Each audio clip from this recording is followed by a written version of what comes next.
ایک شخص تھا عمر بن عبد ود، 90 سال کا بوڑھا، لیکن جب تلوار لے کے میدان میں آتا تھا تو 1000 آدمی کے مقابلے میں لڑتا تھا، اور لوگ جگہ جگہ یہ کہتے تھے تو اس طرح ہے جس طرح عمر بن عبد ود لوگوں کو ڈراتا ہے، تو اس طرح ہو گیا۔ یہ اس کے ارد گرد کے لوگ اس کی مثالیں دیتے تھے۔ جنگ خندق جب ہو رہی تھی تو یہ مقابلے میں آ گیا، تو حضرت علی المرتضیٰ شیر خدا کرم اللہ تعالی وجہ الکریم بھی تشریف فرما تھے۔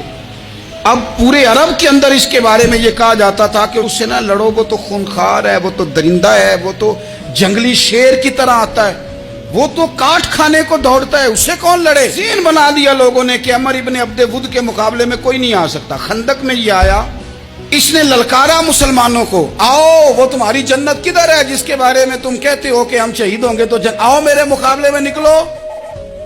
جب اس نے پہلی دفعہ للکارا تو ابھی بات ختم نہیں ہوئی تھی کہ مولا علی تلوار لے کے اللہ اکبر کہتے کھڑے ہو گئے۔ حضور نے فرمایا بیٹھ جاؤ، حضرت علی پھر بیٹھ گئے۔ وہ پھر پکارا اٹھو کوئی میرے مقابلے میں، تو مولا علی شیر خدا پھر کھڑے ہو گئے، پھر کھڑے ہو گئے۔ حضور نے فرمایا بیٹھ جا۔ ایک شخص نے کہا علی یہ عمر بن عبد ود ہیں، فرمایا مجھے پتا ہے۔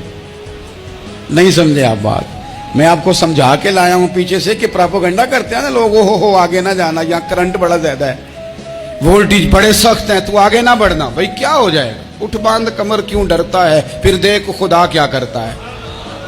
حضرت علی تیسری دفعہ اس نے کہا نا ہے کوئی، تو حضرت علی پھر اٹھے۔ اب تو رسول پاک صلی اللہ تعالی علیہ وسلم نے تھپکی دی۔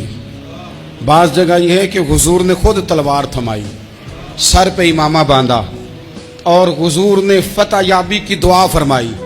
حضرت علی گھوڑے پہ بیٹھے نکلے، اور جب اس کے سامنے گئے تو جا کے کہنے لگا میرا پتہ ہے۔ حضرت علی فرمانے لگے تو اپنا چھوڑ، میرا پتہ ہے تجھے، مجھے تو جانتا ہے۔ کہنے لگا میں 1000 کے مقابلے میں اکیلا لڑتا ہوں۔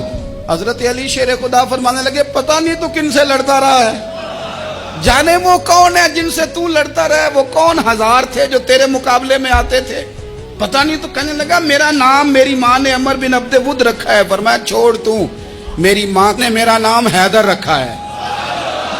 کہنے لگا تیری عمر چھوٹی ہے، کوئی بڑا لا۔ فرمانے لگے یہ تو جب ہنجے میں پنجہ ملے گا تو پتہ چلے گا عمر کس کی چھوٹی ہے، ابھی تو کہانیوں سے متاثر کرنا چاہتا ہے، تو چاہتا ہے کہ تو پریشر ڈالے اور میں تیری بات سنوں، تو مقابلے میں آ، ڈینگے نہ مار، کہانیاں نہ سنا، دیواریں ہلتی رہتی ہیں اور در کانپ جاتا ہے۔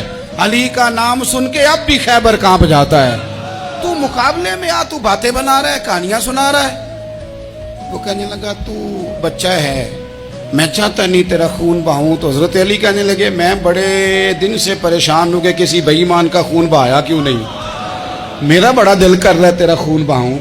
اس نے بڑی زوردار ضرب لگائی، غصے میں اتنا پاگل ہوا، کیونکہ اس کے بارے میں معروف تھا کہ وحشی مزاج آدمی، اتنا سخت پاگل ہوا غصے میں، اس نے اپنے گھوڑے کے پیر کاٹ ڈالے، پہلے تلوار گھوڑے کو دے ماری، اس کو کاٹ کے دوڑا۔ یہ کیوں کرتے تھے لوگ، عرب کے لوگ اس وقت یہ کام کرتے تھے کہ ہم نے گھوڑا ہی مار ڈالا ہے تاکہ ہم بھاگ نہ سکے، کہتے نا کشتیاں جلا دی ہیں کہ اب واپس جانے کا راستہ ہی بند ہو جائے، گھوڑے کے پیر کاٹ ڈالے کہ بھاگنا نہیں، اور بڑی زور سے اس نے ضرب لگائی حضرت علی پر۔ حضرت علی نے جب روکی تو وہ ڈھال ٹوٹ گئی حضرت مولا علی، اور آپ کے امامے کو اس کی تلوار بھی لگی۔ آپ نے فرمایا دکھا لیا تو نے زور، اب میری باری ہے۔